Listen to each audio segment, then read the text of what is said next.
بخښونکي خدای جل جلاله په سرنامه السلام علیکم ورحمة الله وبرکاته. قدرینو مو پام لرم د دې مهال خبرې مجلې ته. نن یکشنبه د 1998 لمریز کال د قوس یا لنډۍ د میاشتې 10 او د روان 2019 میلادي کال د ډسمبر د میاشتې اوله نیټه ده. خو په پیل کې هم د څو مهمو خبرونو سرټکي.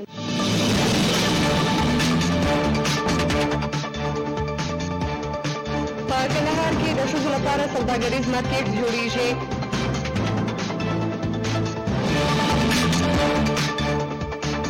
ولایتي شورا وايي په کندهار کې د روانو او تدریسو پروژو ارزونه کوي.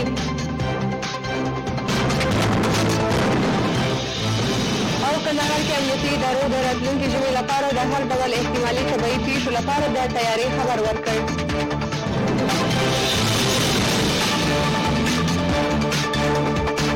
اوس هم بشپړ خبرونه.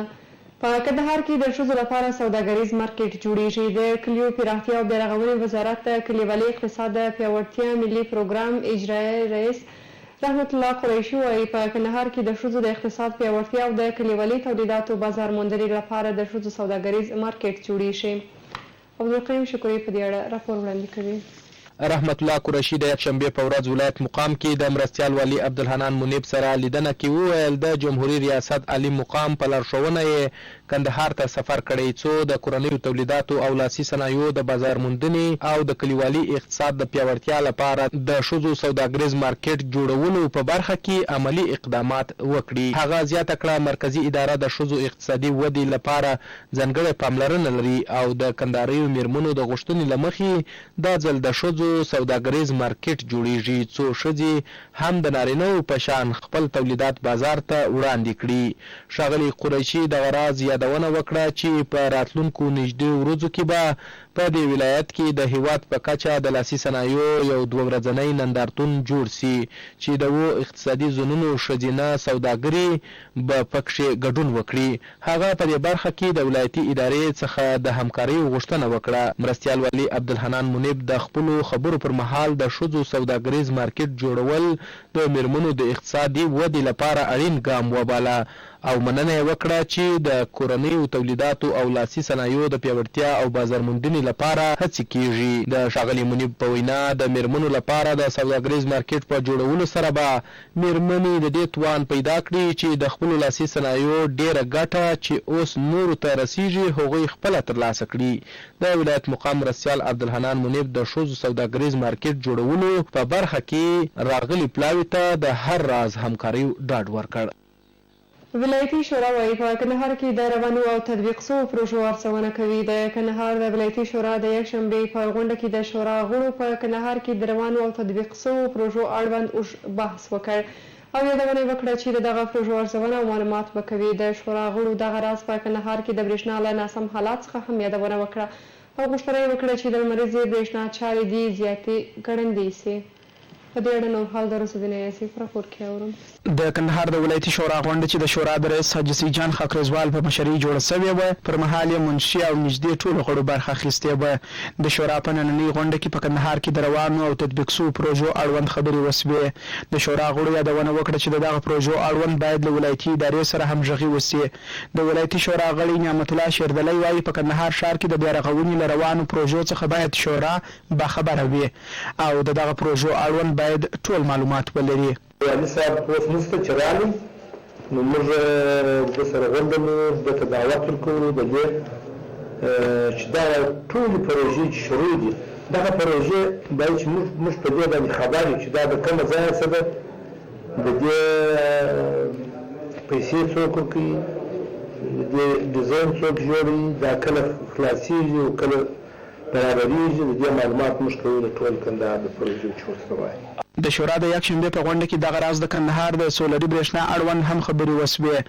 د شورا غړی حاجي نعمت الله خان شیردلی وایي د سولري برېښنا چارې باید ګړندۍ سي. د ده په خبره کندهار د کلونو راهیسې د منظمې برېښنا څخه بې برخې دی. نوموړی یادونه کوي چې د سولري برېښنا ترڅنګ دې د وارداتي برېښنا چارې هم ژر تر ژره پر خپل ټاکلي وخت پای ته ورسیږي. د سولري 3 کمپنۍ دي 3 ځایه کار شروع دي. یو ځای پر دامان دی، یو ځای د میدان سره دی، یو ځای د ترکیانو دی، یو ځای د هندیانو. نو موږ داسې خواهش درلودی چې دا راوغواړو، د دې موږ راغوښتل خو دوی نه راغلي نو بل شورا ته موږ غواړو د دې څه موږ صحیح معلومات وکړو چې ستا څو قدر دغه بجلي څو کیلوواټه تاسې په دغه سره د شمسي بجلي تاسې پیدا کوئ چیرې مصرفېږي څنګه مصرفېږي. د شورا غړو د هندي سینما له لوري د لوی امپراتور احمدشاه بابا د پانیپت د جګړې اړوند پر جوړ شوي فلم هم بحث وکړ.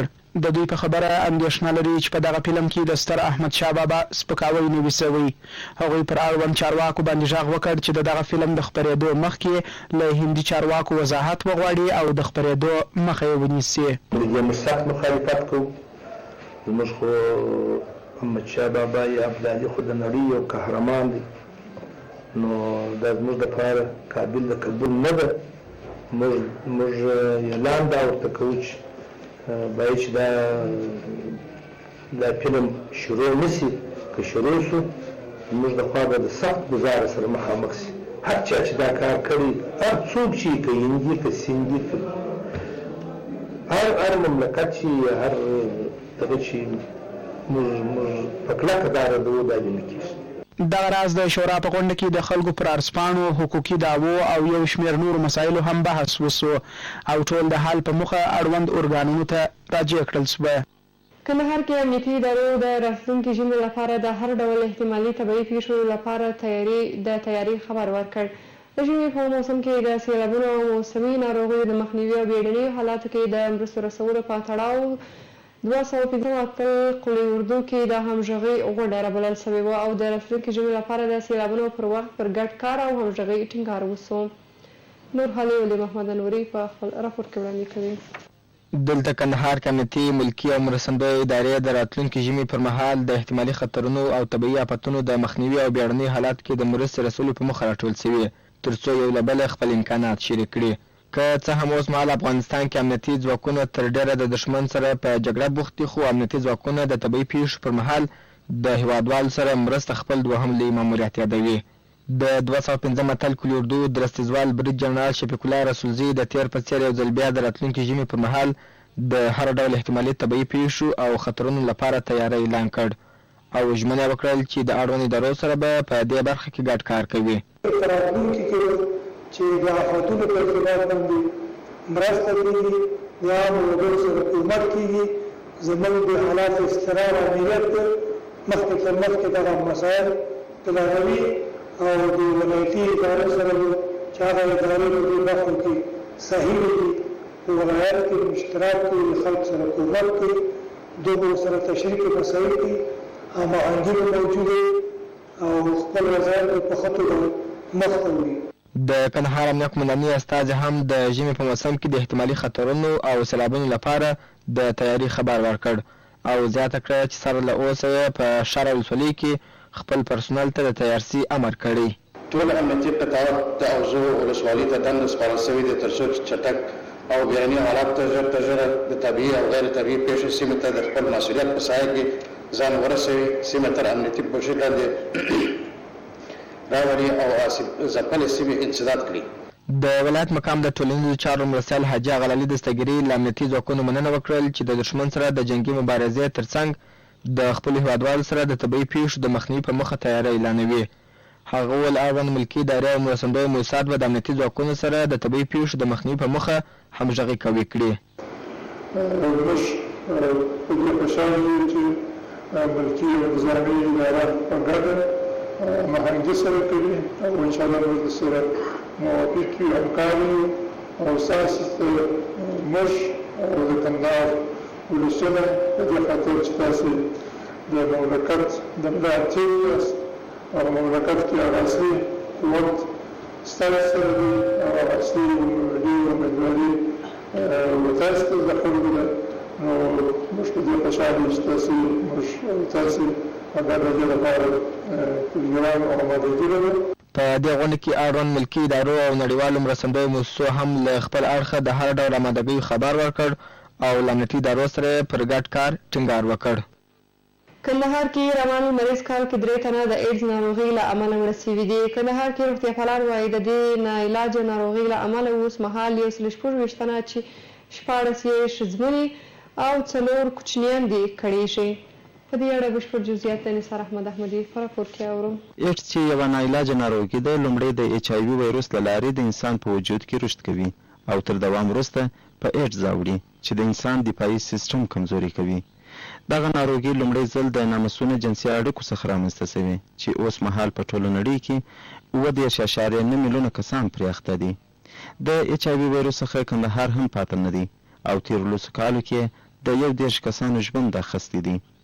دغه ځوان چې نه غواړي معرفي سي وایي په لومړي ځل پاکستان هیواد کې د غاښونو د درملنې پر مهال د ایچ آی وي ویروس د وینې ته انتقال شو او ډېر وروسته یې د بدن کمزورتیا د ستوني درد او نورې نښې احساس کړې. دا خو زه پاکستان ته تللی وم مرې ما د غاښونه ډکوله نو مرې ما خیال داسې یو مشکل دغه سو بیا چې زه کله دلته رالم نو د بدن مې څه کمزوري محسوسه کوله دا ستوني مو ګرد ورسره دغه سو ورسره درد یې شروع کړ داسې مرغلي راباندې راوختله نو بیا چې کله زه هسپتال ته ورغلم نو هغو چې دا ځینې شیان وکتل ول دغه نښانې جوړوي نو بیا چې کله معاینات وکړي بیا راته وویل ورته داسې مشکل لري بیا مو نو د دې انشاءالله تداوي شروع شوله دوا موا نو انشاءالله دوا اوس موږ په وخت خورو نو انشاءالله اوس خاص مشکلات نه ده خو بس چې دوا ورسره استعمالوو مشکل نشته انشاءالله. نو اول سر چې زما نور سره پیدلم نو بدن مو کمزوري محسوسه کوله نو انشاءالله تقریبا د 4 کاله کېږي چې زه دوا خورم نو بس انشاءالله اوس ورسره بیداره. یاد ناروغ وایي کله چې د ایډز درمل شروع کړي او د ډاکټرانو مشورې عملي کوي صحت یې ښه شوی دی. د ایډز د نړیوال سازمان د سروې له مخې دا مهال افغانستان کې دغه ویروس د 7200 کسانو په وینه کې فعالیت کوي. کندهار کې د ایچ آی وي د کنټرول د څانګې مسؤل ډاکټر حمایون رحماني وایي د دوی د راجستر پر اساس 126 تنه چې 14 ښځمنې او 4 کوچنیان هم پکې شامل دي په ایچ آی وي اخته دي. هغه وایي روان مریض کال کې د دې ناروغۍ 8 مثبتې پیښې ثبت شوي او 3 تنو هم ژوند له لاسه ورکړی دی. دلته د عامې روغتیا ریاست کې روغتیا پالان د ایډز د کنټرول د نړیوالې ورځې په مناسبت راټول شوي چې د یادې ناروغۍ د پوهاوي او کنټرول لپاره بدیلې لارې چارې ولټوي. مراسمو کې ډاکټر عبدالولي خالد له خلکو وغوښتل ترڅو په خپله خوښه د ایچ آی وي معاینات وکړي او د دې اړخه ځان ډاډه کړي. عموما 3 غټې نښانې لري. یو دا دی چې مریض به د 10% څخه اضافه وزن په جریان کې د یوې میاشتې د لاسه ورکوي او بل د یوې میاشتې څخه اضافه تبه ده او بل د یوې میاشتې څخه اضافه اسهالات دي. کوچنۍ نښانې چې دي د لمفاوي عقداتو غټوالی دي د بدن په مختلفو سیستمونو مختلفو برخو کې دوامداره ټوخی دی د خولې او ستوني پخوالی دی په تکراري ډول باندې سوروالی او خارش دی د بدن په مختلفو برخو کې د حافظې د لاس ورکول دي. ایچ آی وي په مجموع کې 3 د انتقال لارې لري چې یو د وینې د لارې څخه انتقالیږي بل د مور څخه ماشوم ته دی بل هم د نامسونه جنسي اړیکو څخه دی. دغه 3 لارې هغه عمده لارې دي چې ایچ آی وي ویروس د یو انسان څخه بل انسان ته انتقالیږي. نو شخص په ایچ آی وي ویروس په بدن کې لري یا په وینه کې لري ولې هیڅ اعراض علایم نه ښیي. نو په دې خاطر دا مهمه ده چې ټول کسان باید د ایچ آی وي له نظره څخه خپل وینه معاینات کړي. روغتیا پالان وایي د ایچ آی وي ویروس د وینې ماشوم ته د مور څخه او د نامسونه جنسي اړیکو له لارې انتقالیږي چې لوی علایم یې اوږده تبه د بدن کمزورتیا او ځینو برخو کې خارش او دانې راپورته کېدل دي. په ډنډ ولسوالۍ کې 140 داخلي بې ځایه سوو ته سرپناهي جوړیږي. د یکشنبې په ورځ د کډوالو لپاره د ملګرو ملتونو عالي کمیشنري یا UNHCR یا مرستندویه مؤسسې په مالي لګښت د ولایت بکاو او کډوالو چارو ریاست په همکارۍ په ډنډ ولسوالۍ کې 140 داخلي بې ځایه سوو او بېوزله کورنیو ته د سرپناه جوړېدو لپاره نغدي مرسته پیل شوه. د یادو مرستو د ویش پر مهال د ولایت مقام د سکټوري خدماتو سرپرست رئیس احمد جاوید میوند د داخلي بې ځایه سوو او بېوزلو سره پر مرستې خوښي وښودل. نوموړي د مرستو پر منظم ویش او د پروګرام پر ښه تطبیق ټینګار وکړ او مسؤلینو ته یې سپارښتنه وکړه چې د محلي شورا ولسوالانو په همغږۍ دې خپلې چارې ترسره کړي. د کډوالو او بیرته راستنېدونکو چارو رئیس دوست محمد نایاب وویل په دغه نغدي مرسته کې هرې کورنۍ ته 3200 امریکایي ډالره ورکول کېږي چې 50 بیرته راستنې سوي دي. 50 بېوزله او 40 داخلي بې ځایه سوي کورنۍ پکښې شاملې دي. د نایابه خبره نن شپېته کورنیو ته د 40 سلنه پیسو په ورکړې د مرستو دغه لړۍ پیل شوه. کندهار کې په مستقیم ډول 7 کسان په زراعت مصروفه دي چې نږدې 2000 تنې یې مېرمنې دي. د کندهار سوداګر وایي له زراعتي مځکو د کاله 100,000 ټنه وچه او لنده میوه، سبزیجات، غلې دانې او نور زراعتي محصولات د هیواد بهر صادروي. خو بزګر سوداګر د ځینو ستونزو یادونه هم کوي چې په خبره یې که څه مشکلات تر یو حده حل سي د دې ولایت اقتصاد به ډېر لوړ سي. په دې اړه بشپړ جزئیات د احمدشاه شاداب په راپور کې. کندهار چې 70 سلنه اقتصادي زراعت تشکیلوي، انار، انګور، انځر، توت، خټکی، غنم او په زیات شمېر سبزیجات، غلې دانې او حبوبات یې مشهوره محصولات دي چې له مخې یې د 2 میلیونه په شاوخوا کې اوسېدونکي په مستقیم او غیر مستقیم ډول په دې برخه کې مصروفه دي. د کندهار زراعت رئیس سید حفیظ الله سیدي وایي د دې ولایت ځمکه او آب و هوا زراعت ته جوړه ده چې په خبره یې په 38,200 هکتاره ځمکه باندې میوه لرونکي باغونه، پر 7,600 هکتاره ځمکه غلې دانې، پر 9,000 هکتاره ځمکه سبزیجات، پر 1.5 هکتاره ځمکه حبوبات او 2,000 هکتاره ځمکه باندې نور صنعتي او طبي بوټي کښت او روزل کیږي. تاسو پوهیږئ د کندهار انار په نړۍ کې نوم لري، د کندهار انګور په نړۍ کې ځانګړی ځای لري او د سیمې په کچه باندې یا زمونږ انځر دي چې یا مثلا نور میوه‌جات دي، خټکي دي، دا ټول هغه توکي دي چې دا زمونږ هغه ملي عواید تشکیلوي او صادراتي توکي دي. د کندهار بزګر چې تعداد یې 7 کسانو ته رسیږي، له ډلې یو شمېر وایي چې د کښتونو او باغونو لپاره ښه حاصل ترلاسه کوي او ورځنۍ ګزاره یې په کیږي. ولې کار چې معنا زموږ سره څه د انبار کومک وکړي، نه د انبار کومک کوي، نه د تخم کومک کوي او حکومت خپل اجازه دي، رعایت هم خپل اجازه دي چې دا اوس ولې دی پیښه ده، ولې دی اوس هغه یو د پاکستان لار ده، هغه مستاج خپل میوه خپل په نامه باندې خرڅوي. د نارینه‌وو ترڅنګ کندهار کې نږدې 2000 ښځې هم په زراعت مصروفه دي چې د سبزیجاتو کښت او یا هم زراعتي محصولاتو څخه ګټه ترلاسه کوي. ډېر سمسره ده، خو موږ چې بازار ته خرڅوو ښه پیسې راته پاتېږي، لږ زرم پاتېږي، اته زرم پاتېږي. بستګي لري چې څونه موږ بازار ته یو عرضه کوو، څونه خرڅي. د کورنیو باغچو یا اقتصادي خانواده په برخه کې په کندهار ولایت کې د 2014 کال څخه بیا تر 2019 کال پورې 1360 تنو ښځینه بزګرانو ته د سبزیجاتو د کښت، روزلو او محصولاتو راټولولو او همدارنګه د پروسس په برخه کې زده کړې ورکړل شوي دي. په دې ولایت کې د سوداګرۍ خونې رئیس حاجي نصر الله ظهیر وایي 90 سلنه سوداګري زراعت جوړوي، خو وایي د کندهار د میوې، سبزیجاتو او نورو غلو دانو ګټه نورو هیوادو ته رسیږي ځکه هغه ورته ساتنځایونه او د پروسس فابریکې لري. خټکي مو هم تللي دي، انګور مو انشاءالله 17,000 ټنه تقریبا انګور تللي دي. او یوه شیرینه خبر دا ده چې موږ تقریبا 11,000 ټنه مو بادرنګ تللي دي او تقریبا 14,000 ټنه مو پیاز تللي دي. همداسې دقیق شمېر هم نه دی را معلوم، خو په دغه اندازه باندې زموږ صادرات د پیازو، د انګورو، د خټکو، د زردالو، د دې شیانو د ټولو صادرات شته. دا په داسې حال کې ده چې په دې ولایت کې د مالدارۍ په برخه کې هم د پام وړ پرمختګ شوی چې له مخې یې د چرګانو، ماهیانو او ځینو نورو حیواناتو د ساتلو په برخه کې پر ځان بسیا شوی دی.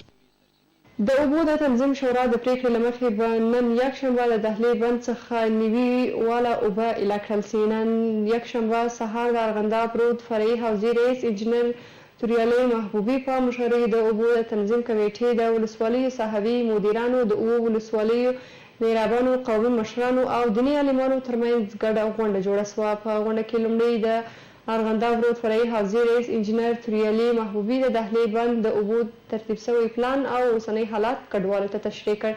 په غونډه کې د اوبو اوسنی وضعیت ته په کتو او د حاضرینو تر نظریاتو او قناعاتو وروسته پریکړه وشوه چې د 1999 کال د غنمو کښت د شیدارۍ د اولي اوبه خوري لپاره د دهلې بند څخه نن یکشنبه نوي واله اوبه ریله کړل سي او همدارنګه د جنوبي ارغنداب کانال او ارغنداب رود د اوبو تنظیم او ویش په اړه هم د ټولو اعضاو قناعت حاصل او ګډه پریکړه وشوه.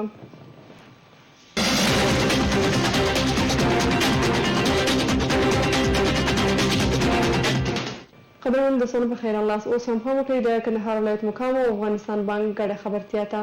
د کندهار ولایت مقام او افغانستان بانک ټولو هیوادوالو په خاص ډول کاروباریانو ته خبر ورکوي چې تر دې وروسته په خپلو ورځنیو معاملاتو کې د بهرنیو اسعارو په خاص ډول پاکستانیو کالدارو پر ځای د افغانیو څخه کار واخلي، ځکه چې افغاني زموږ ملي هویت او ترویج یې د هر افغان ملي مسؤلیت دی. د کندهار ولایت مقام د افغاني د ترویج او په ورځنیو معاملاتو کې د بهرنیو اسعارو په خاص ډول پاکستانیو کالدارو د مخنیوي لپاره ځانګړې کمیټه جوړه کړې چې هره ورځ به د عمده پلورنځیو، رهنمایي معاملاتو، دفترونو، موټر پلورنځیو او نورو دوکانونو څخه د پیرلو او پلورلو اسناد ګوري. که څوک ولیدل چې په نورو اسعارو یې راکړه ورکړه کړې نو قانوني چلند به ورسره کیږي چې بیا څوک حق ته شکایت نه لري. اوس هم د شهرسازي او اراضي وزارت اړوند د ځمکو د تصفیې ریاست او کندهار ولایت مقام ګډه خبرتیا. د جمهور رئیس د حکم پر اساس د کندهار ولایت د شبلی کوټ ولسوالۍ د هغو سیمو زمیندارانو ته چې د دهلې بند د پراخوالي او ارتقا په صورت کې مځکې تر اوبو لاندې کیږي خبر ورکول کیږي چې د خپلو مځکو د اسنادو سره یو ځای د مځکو د تصفیې پلاوي ته چې د کندهار ولایت ارغنده ورود دریایي حوزې ریاست کې موجود دی حاضر او د خپلو مځکو اړوند اسناد ور وسپاري ترڅو د مځکو اسناد یې بررسي او ژر چارې پیل سي. د اسنادو د نه سپارلو په صورت کې مسؤلیت خپله د مځکو د مسؤلینو پر غاړه دی، بیا حق ته شکایت نه لري. اوس هم پام وکړئ د هوا حالاتو ته چې زما همکاری درته وړاندې کوي.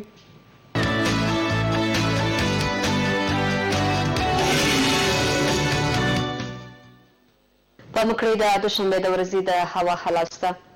کندهار اسمان ځای ځای ورځ تودوخه لوړه درجه 19 ټیټه 3.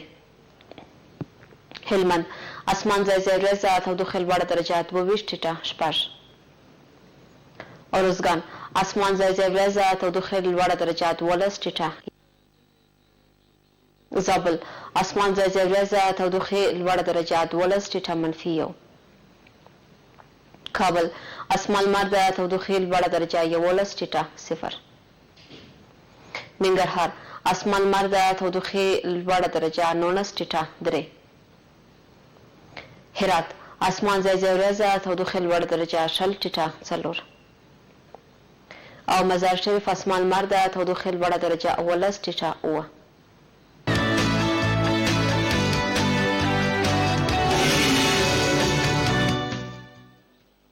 خبرونه او راپورونه مو همدومره وه. ستاسو له ملتیا مننه. ښې چارې.